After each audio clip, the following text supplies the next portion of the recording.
Un saludo para todos. Me ha correspondido a mí la exposición del Evangelio según San Juan, capítulo 11, versículos del 1 al 44, la resurrección de Lázaro. La exposición va a tener tres partes: la introducción, las generalidades y el comentario a los versículos o algunos versículos, y finalmente la conclusión. Primera parte, introducción. El signo de la muerte y posterior resurrección de Lázaro es de alta importancia, según los autores que he consultado, de altísima importancia.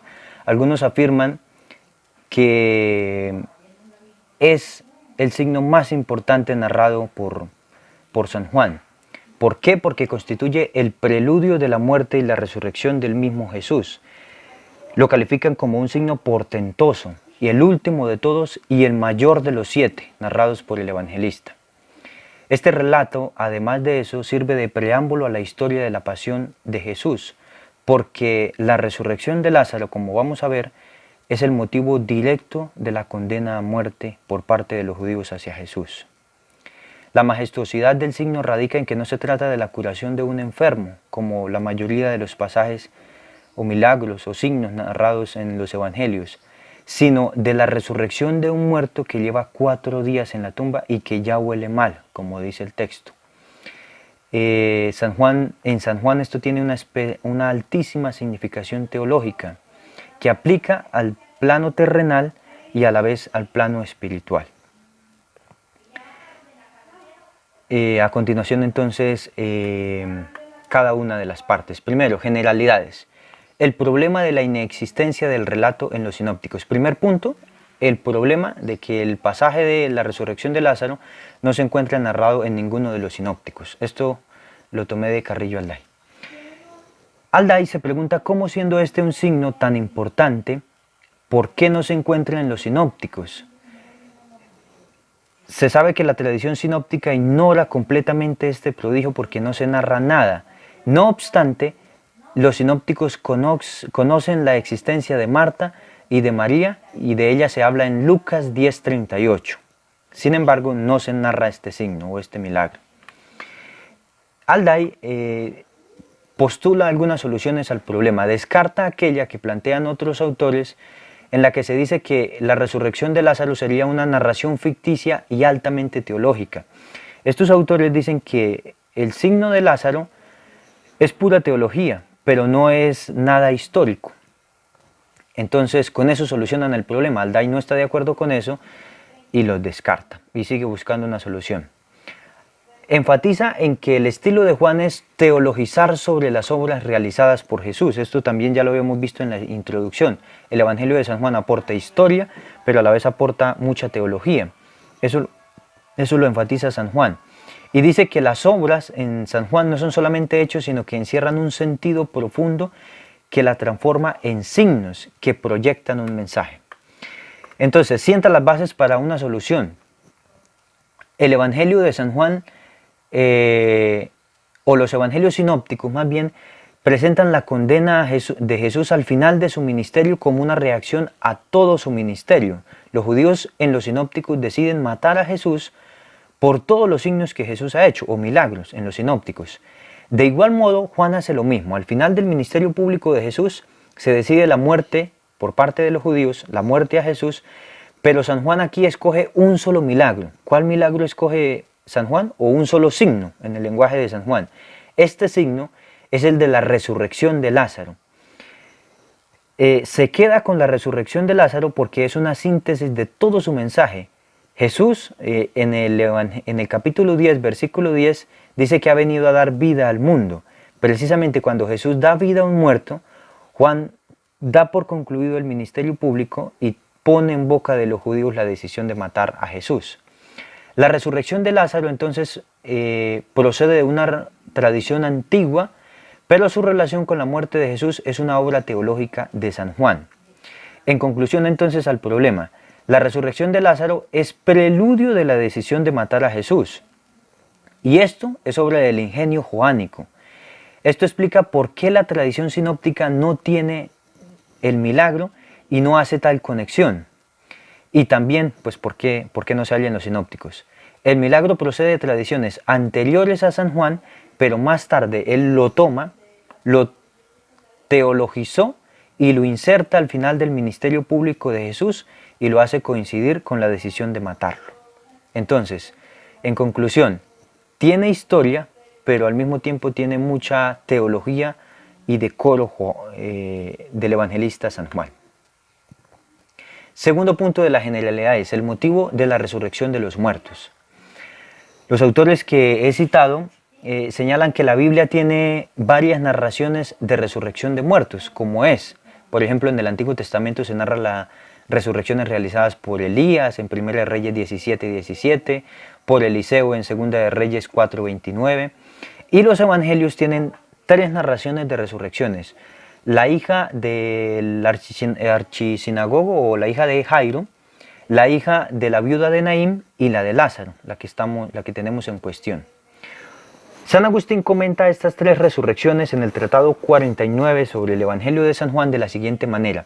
Él hace una comparación entre estas tres resurrecciones y la muerte y resurrección del alma del pecador a través de la aceptación de la fe.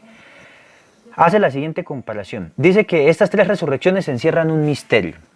Los tres muertos son signo de la resurrección del alma del pecador.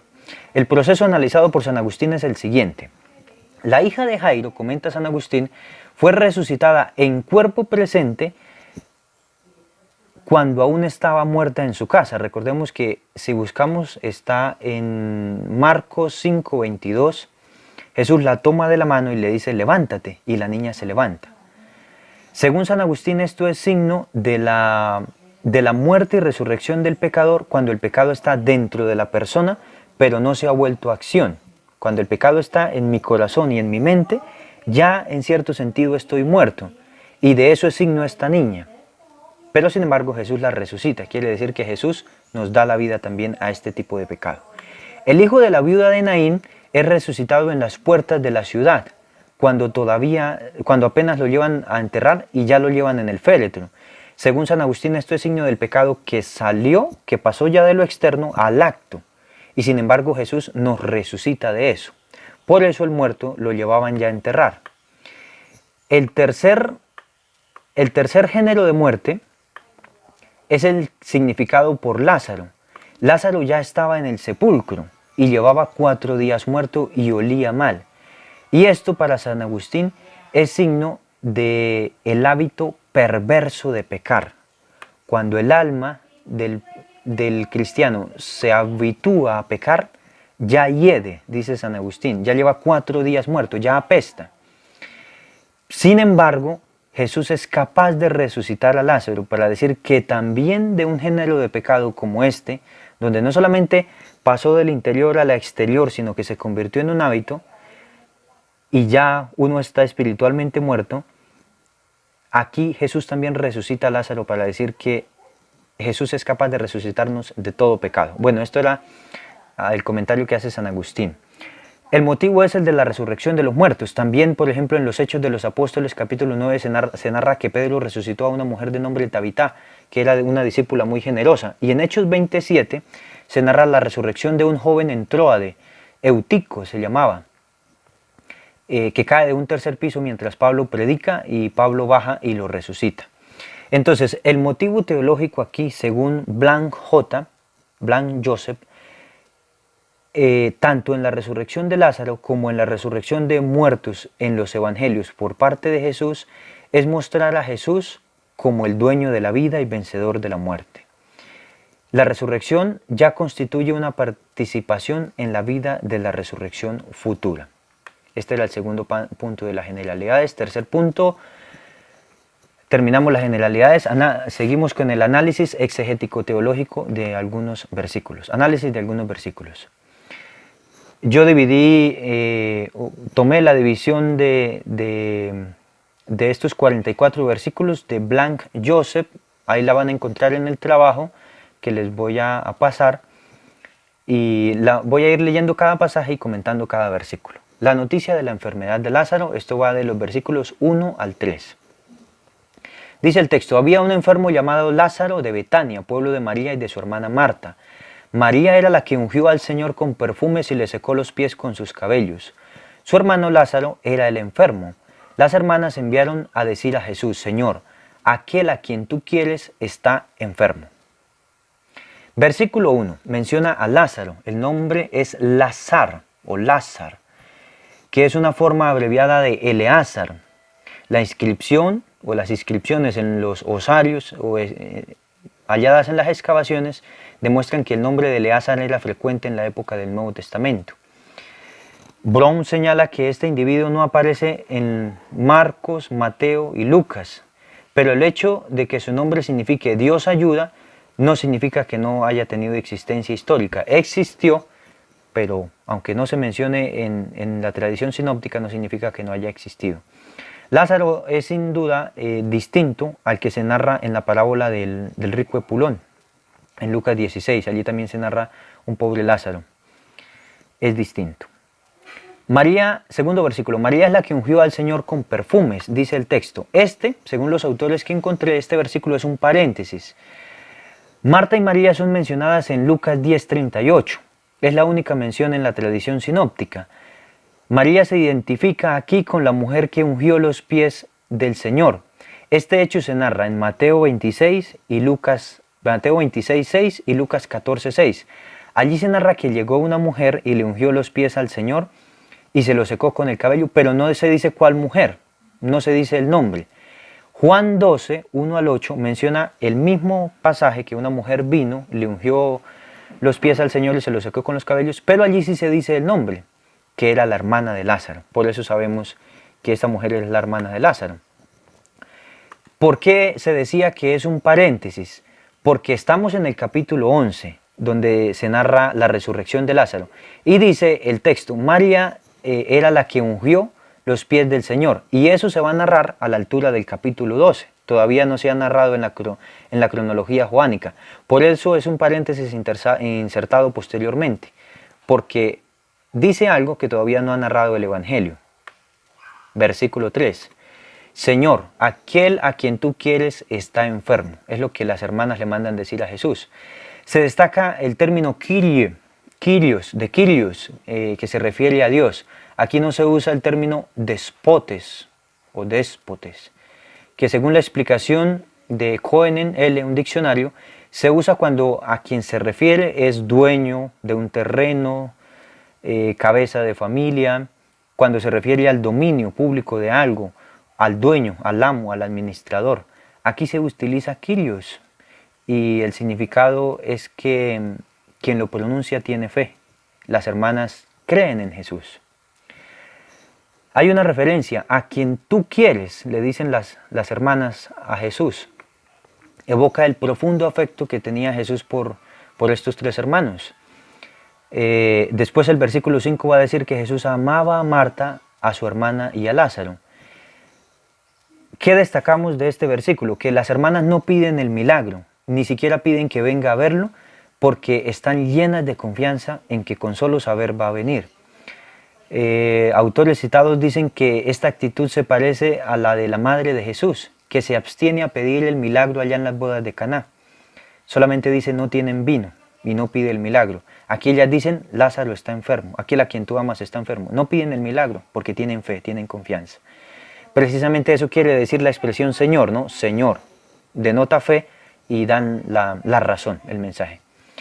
Esta expresión también ha servido como teoría para algunos autores para decir que Lázaro era el discípulo amado de Jesús, del que se va a hablar después en los otros capítulos más adelante, pero es una teoría que no tiene peso. San Agustín hace el siguiente comentario: no le dijeron que viniese porque al amante le basta la noticia. Segunda parte, reacción de Jesús ante la noticia, versículos del 4 al 6. Al oír Jesús dijo: esta enfermedad no es de muerte, sino para gloria de Dios, para que el Hijo de Dios sea glorificado por ella. Jesús amaba a Marta, a su hermana y a Lázaro. Cuando se enteró de que estaba enfermo, permaneció 2 días más en el lugar donde se encontraba. Dice el versículo 4, es para gloria de Dios. La enfermedad tiene un objetivo especial, es para manifestar la gloria de Dios, es para que el Hijo de Dios sea glorificado. El tema nos recuerda el primer signo de Jesús en las bodas de Caná, que dice que con este primer signo se comenzó a manifestar la gloria de Dios. Y apunta además a la glorificación definitiva en la cruz. En el capítulo 13 Jesús va a decir que llega la hora en que tiene que ser glorificado el Hijo del Hombre, ¿no? Y se refiere a la cruz. Tiene un doble sentido la expresión. La gloria que va a traer el milagro es para demostrar que Jesús es Señor y que tiene poder sobre la muerte. Pero además de eso, el texto va a ser claro en decir que a partir de este signo se decide la muerte de Jesús. Y la muerte de Jesús es en cruz. Entonces, gloria del Hijo del Hombre porque manifiesta que es el Señor, y gloria porque va a ser el motivo de su cruz, de su crucifixión. Por eso el doble sentido. Jesús amaba, la aclaración del versículo 5. No solo amaba a Lázaro, sino a los 3 hermanos, a Marta y a María. También pues se dice que es un paréntesis insertado para decir que Jesús no acudió enseguida por indiferencia, sino porque sabía que iba a realizar un signo. Esta indicación, Jesús amaba a los hermanos, a Marta, a María y a Lázaro, nos hace recordar el capítulo 13, versículo 1, donde se dice: sabiendo Jesús que ha llegado su hora y que había amado a los suyos, los amó hasta el extremo. Ese pasaje pone a Marta y a Lázaro como en el grupo de los que él ama, y pone toda la narración entonces bajo el signo fundamentalmente positivo del amor de Jesús por los suyos, y muestra al lector cómo al final, y pese a los equívocos y grandes dificultades como la muerte, las cosas solamente pueden terminar bien. Versículo 6 dice que Jesús permaneció 2 días más en el lugar, para decir que, según la opinión de algunos autores, hay una sutil referencia a la muerte de Jesús, que en el tercer día se levanta. Jesús al tercer día entonces inicia el caminar hacia donde está Lázaro, para significar también que va a levantarlo. Siguiente trozo, la marcha hacia Judea, versículos del 7 al 16. Al cabo de ellos, de los 2 días, Jesús dice a sus discípulos: volvamos de nuevo a Judea. Le dicen sus discípulos: Maestro, con que hace poco que los judíos querían apedrearte y vuelves allí. Jesús respondió: ¿no son 12 las horas del día? Si uno anda de día, no tropieza porque ve la luz de este mundo. Pero si uno anda de noche, tropieza porque no está la luz en él. Dijo esto y añadió: nuestro amigo Lázaro duerme, pero voy allí para despertarle. Le dijeron sus discípulos: Señor, si duerme se curará. Jesús lo había dicho de su muerte, pero ellos creyeron que hablaba del descanso del sueño. Entonces Jesús les dijo abiertamente: Lázaro ha muerto, y me alegro por vosotros de no haber estado allí para que creáis, pero vayamos donde él. Entonces Tomás, llamado el mellizo, dijo a los otros discípulos: vayamos también nosotros a morir con él. Comentario, versículo 7. Volvamos de nuevo a Judea, dice Jesús. Aquí se establece una especial relación entre la partida de Jesús hacia Judea y el preludio de su pasión. Jesús parte a Judea decididamente, porque parte hacia su pasión. Recordemos que allí los judíos van a decidir la muerte de Jesús. Recordemos que Judea era la tierra donde hacía poco habían querido apedrear a Jesús. Capítulo 10, versículo 31 dice que querían apedrearlo. Jesús se fue al otro lado del Jordán y ahora vuelve hasta a Judea, donde habían querido apedrearlo. Va hacia allí sabiendo que lo odian y que allí se decidirá su muerte. Versículo 9. Si uno anda de día, no tropieza. Según Brown, los judíos pensaban que la luz no es algo externo al ojo, sino que está en el ojo. Esto por Mateo 6, 22. Jesús entonces es la verdadera luz del mundo. Esto lo dice San Juan. Y estar con Jesús significa caminar con la luz o en la luz. Del mismo modo que si uno camina de día y no tropieza, porque está la luz con uno, si se camina con Jesús no se tropieza al estar la luz con uno o en uno. Esto le pasa al creyente. Si caminamos con Jesús, vemos y no tropezamos. Si caminamos sin Él, no vemos y por ende tropezamos. Versículo 11. Nuestro amigo Lázaro duerme. Aquí la expresión usada es que con metai, se duerme. Jesús habla de la muerte como si se tratara del sueño de dormir.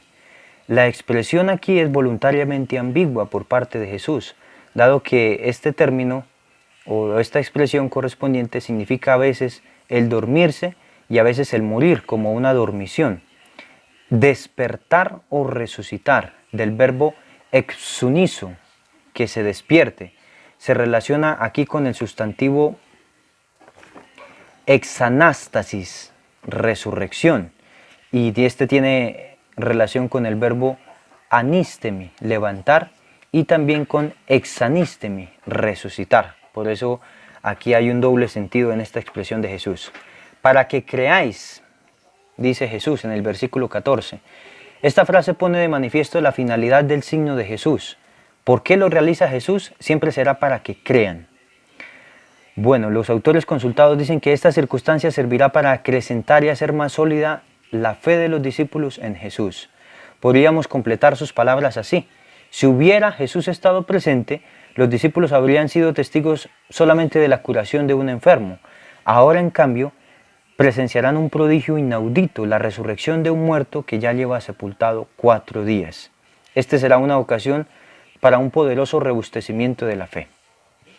Versículo 16 habla de Tomás, llamado el mellizo, que dice a los otros discípulos.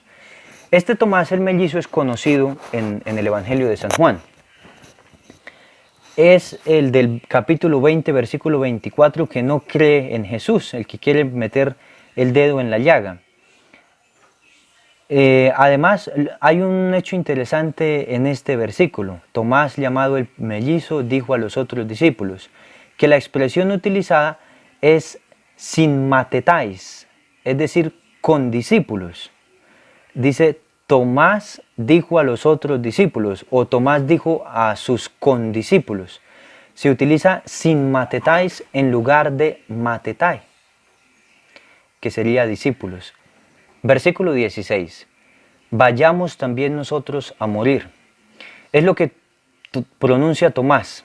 Como lo explica Tilburg, no queda claro si la frase se refiere a morir con Jesús en la decisión que van a hacer los judíos de matarlo o a morir con Lázaro. En cualquier caso, sí queda claro que el retorno de Jesús a Judea significará su muerte, o por lo menos la determinación de su condena, la decisión de matarlo, como ya hemos venido diciendo. Siguiente parte, versículos del 17 al 27.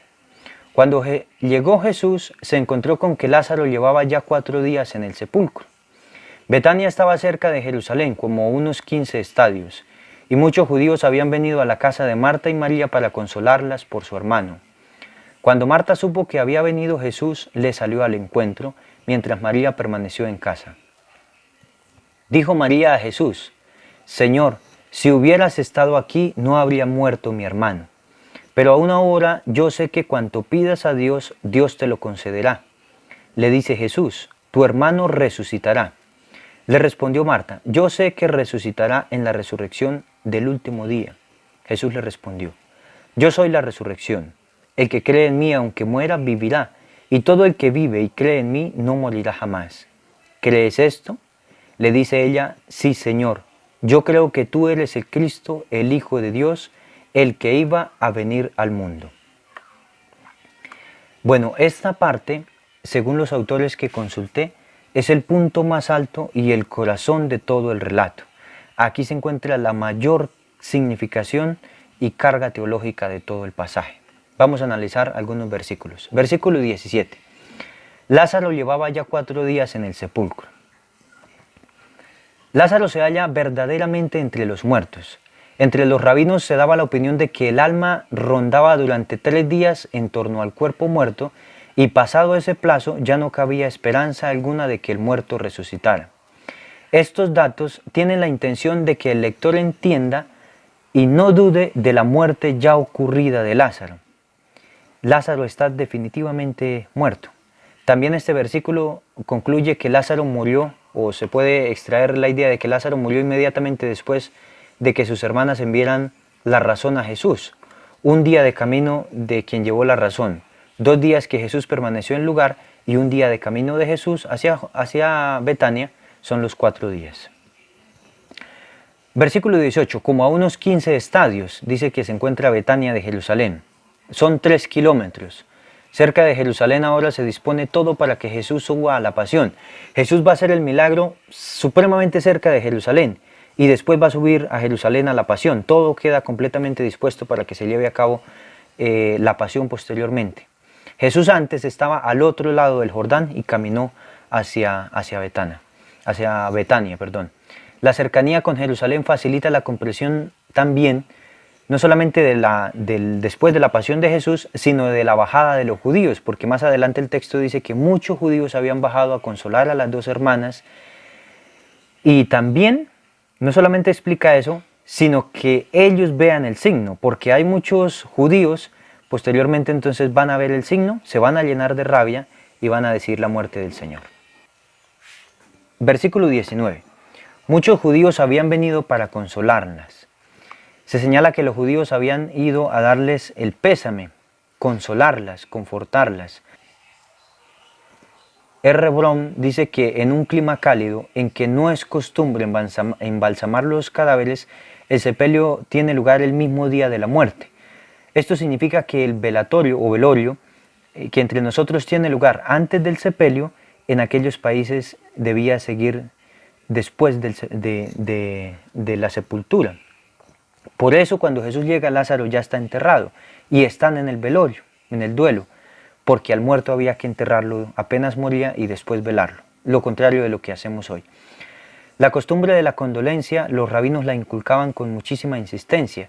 Se dice que existían incluso ceremoniales para consolar a los difuntos, a los familiares del difunto, y hay ceremoniales de las visitas, y se dice además que esas visitas continuaban por espacio de 7 días, durante los cuales se recibía el cumplido de numerosos y siempre nuevos visitantes. Esa es la razón de ser de por qué llevan 4 días aquí en este suceso. Dice Marta, si hubieras estado aquí, no habría muerto mi hermano. Versículo 21. Cuando Marta tiene la noticia de la llegada de Jesús, sale a su encuentro. Las palabras que ella le dirige son eco de una profunda confianza en él, pero también contienen un hondo pesar porque Jesús no estaba con ellos. La frase, destacamos que no contiene explícitamente el deseo de pedirle el milagro, pero a su vez apela con toda confianza a Jesús. Marta después dice, incluso ahora yo sé que lo que pidas a Dios, Él te lo dará. Versículo 23. Dice Jesús, tu hermano resucitará. Esta es la respuesta de Jesús al lamento de Marta. Hay que observar que Jesús promete la resurrección y la vida eterna no la promete para el último día, sino que la da ya en el presente como un don actual que se empieza a realizar en el ahora. Marta contesta señalando que resucitará sí, pero que en el último día, y Jesús quiere hacerle comprender que ese tiempo ya ha comenzado y Él está presente. Dice Jesús, yo soy la resurrección y la vida, versículo 25. Esta es una frase solemne, de denso contenido doctrinal, semejante a otras del mismo Evangelio. Yo soy el pan, yo soy la luz, yo soy la puerta, yo soy el pastor, yo soy la vid. Varias de ese tipo. Jesús afirma aquí, yo soy la resurrección.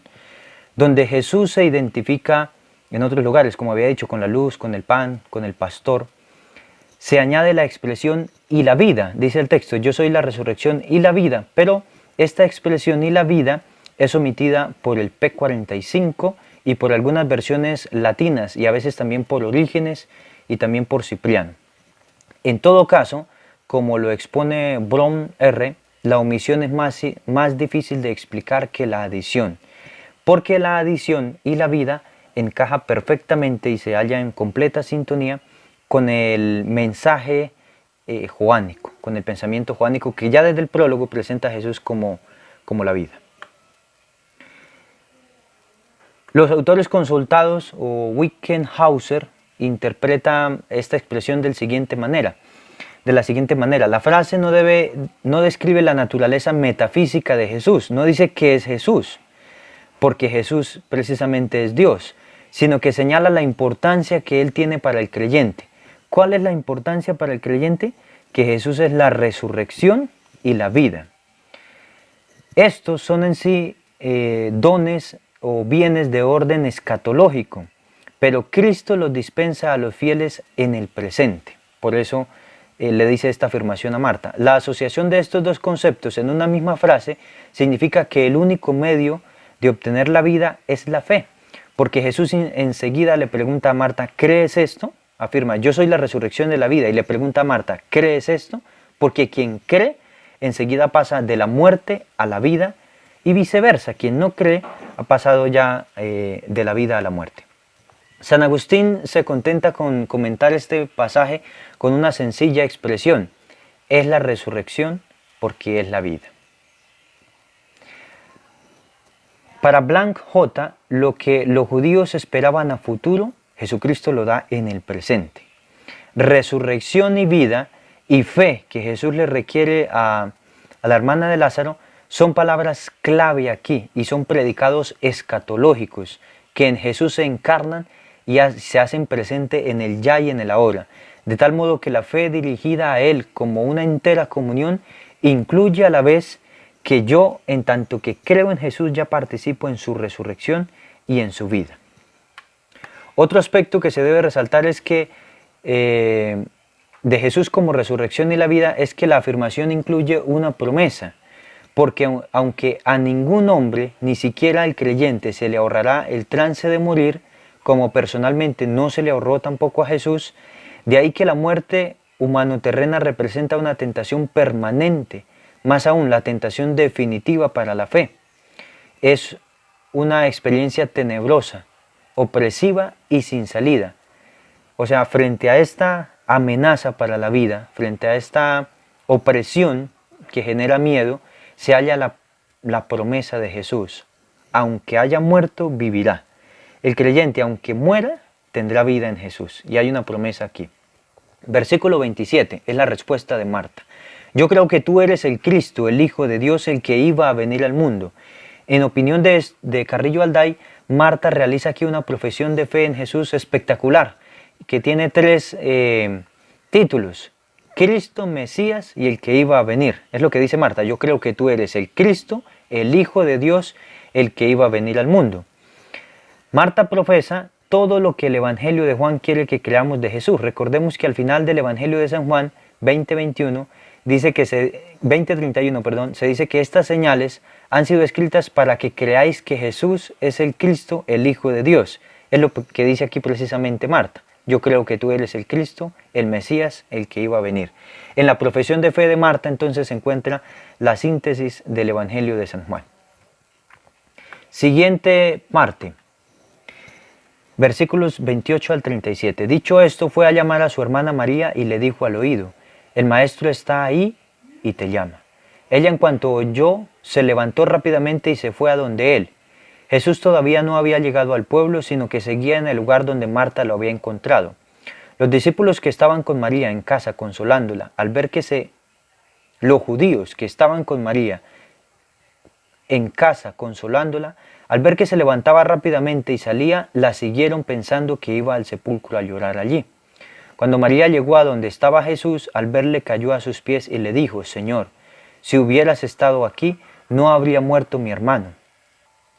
Viéndola llorar Jesús, y que también lloraban los judíos que la acompañaban, se conmovió interiormente, se turbó y dijo: ¿Dónde lo habéis puesto? Le respondieron: Señor, ven y lo verás. Jesús se echó a llorar. Los judíos entonces decían: mirad cómo le quería. Pero algunos de ellos dijeron: este que abrió los ojos del ciego, ¿no podría haber hecho que éste no muriera? Comentario al versículo 28. Le dijo al oído: el maestro está aquí y te llama. Después del diálogo con Jesús y Marta se reanuda entonces la narración. Ella va y le dice al oído a su hermana, y esto significa que esta noticia es aparte, es exclusivamente para María y no para los judíos allí reunidos. María se apresura a ir al encuentro de Jesús y detrás de ella corren los judíos que la consolaban creyendo que iba a llorar. La escena es un poco conmovedora. Cae en lágrimas a los pies de Jesús y pronuncia exactamente la misma frase que Marta había pronunciado anteriormente. ¿Cuál es esa frase? Versículo 32. Señor, si hubieras estado aquí, mi hermano no habría muerto. Evidentemente al evangelista le interesa señalar que las dos hermanas acuden al encuentro de Jesús con la misma frase, pero con diferente actitud y entorno. Marta cree y María no cree. Es importante destacar que aunque los judíos consolaban a María, ha de quedar expuesta la impotencia humana ante el destino fatídico de Lázaro. Ningún consuelo humano, ningún consuelo de los judíos puede ante la incertidumbre de la muerte. El verdadero consuelo llega de otra parte, de Jesús hacia quien María en este momento corre. Aunque María dice la misma frase que su hermana, no llega a la altura de la fe que Marta. Versículo 33. Se conmovió interiormente, se turbó. Brown R. explica esta expresión resaltando que el término usado es esnebrimenasato, del verbo embrimasatai, que corresponde a una sacudida, a lo que se le añade enseguida toneumati, una sacudida en el espíritu, interiormente. La misma expresión se usa en el versículo 38, pero es en auto, en sí. Jesús se sacude en sí. Se trata del impacto interior de las emociones, refleja la idea de una expresión exteriorizada de angustia. Se explica esta agitación como un modo de expresar su conmoción frente al poder de la muerte y la impotencia del que cree. Jesús se sacude interiormente en espíritu porque le impresiona el poder de la muerte con el ser humano. Y parece que el poder de la muerte es proporcional a la capacidad que cada uno tenemos de creer. Tanto puede la muerte en mí, en tanto que yo creo o no creo. Hay una conexión interna entre el poder de la muerte y mi capacidad de creer. Jesús entonces se echó a llorar, versículo 35. El evangelista emplea dos verbos diferentes. Klayein, para que es lamentarse, referido a Marta y a los judíos que estaban llorando allá o lamentándose, y darkien, derramar lágrimas, que es empleado aquí para Jesús. ¿Por qué llora Jesús? Los autores no se ponen de acuerdo. ¿De tristeza? Pero si Jesús llora de tristeza, queda en el mismo grupo de los judíos que hacen duelo con María. ¿De solidaridad? ¿O llora por la falta de fe de los asistentes? En opinión de Levorati, este gesto expresa la humanidad, la profunda humanidad y sensibilidad de Jesús para con los sentimientos de quien sufre. Bien, última parte, el signo de la resurrección, versículos 38 al 44. Entonces Jesús se conmovió de nuevo en su interior y fue al sepulcro. Era una cueva y tenía puesta encima una piedra. Dice Jesús: quitad la piedra. Le responde Marta, la hermana del muerto: Señor, ya huele, es el cuarto día. Le dice Jesús: ¿no te he dicho que si crees verás la gloria de Dios? Quitaron pues la piedra. Entonces Jesús levantó los ojos a lo alto y dijo: Padre, te doy gracias por haberme escuchado. Ya sabía yo que tú siempre me escuchas, pero lo he dicho por estos que me rodean, para que crean que tú me has enviado. Dicho esto, gritó con fuerte voz: Lázaro, sal fuera. Y salió el muerto, atado de pies y manos con vendas y envuelto el rostro en un sudario. Jesús les dice: desatadlo y dejadlo andar. Breve comentario del versículo 41. Jesús levantó los ojos a lo alto. Ha llegado entonces el momento de narrar el gran signo de Jesús. Pero antes de eso, Marta vuelve a insistir con una pregunta en que Lázaro ya hiede por ser el cuarto día después de su muerte. Jesús entonces la vuelve a exhortar a la fe, la necesidad de creer. El evangelista amontona en esta perícopa, inmediatamente antes del signo, todos los motivos teológicos importantes del relato para enseñar al lector de qué se trata. Es decir, ¿qué motivos teológicos? La necesidad de creer, el poder de la muerte sobre Lázaro, que ya lleva 4 días y que además de eso ya hiede. Todo es puesto aquí justo antes de narrar el pasaje para resaltar la importancia. Jesús entonces adopta una actitud orante, levanta los ojos y se dirige al Padre, Pater, con esa expresión tan significativa.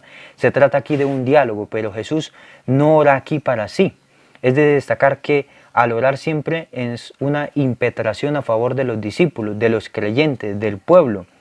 Jesús nunca ora aquí para sí y no tiene necesidad de pedir la realización del milagro. Su oración no es Padre, resucita a Lázaro, sino una acción de gracias. Esto significa que Él está en plena comunión, en directa comunión con Dios, y la plegaria la hace más por el bien del pueblo que lo rodea y para que crean. Esa es la razón de ser de su plegaria. Versículo 43, dicho esto, gritó con fuerte voz, Lázaro, sal fuera. Jesús manda a Lázaro que salga de la tumba y el muerto obedece. Resulta curioso que el muerto es el único que escucha a Jesús sin hacer un comentario. Lázaro solamente escucha a Jesús y se levanta y camina. La voz de Jesús es aquí un grito, porque cuando se habla a los muertos hay que despertarlos de su sueño profundo. Como decía en 11:11, Lázaro está dormido, ¿no? Lázaro duerme y voy a despertarlo. El grito es para despertarlo del sueño de la muerte. El muerto oye la voz de Jesús y ahora se cumple lo que el mismo Jesús había profetizado en el capítulo 5, versículo 25 de San Juan, que decía, llega la hora y ya está aquí, en que los muertos escucharán la voz del Hijo de Dios y los que la oigan vivirán. Se cumple aquí. El muerto escuchó la voz de Jesús y vive. El muerto se levanta porque así lo requiere el que es la vida misma. Hasta aquí el comentario a los versículos.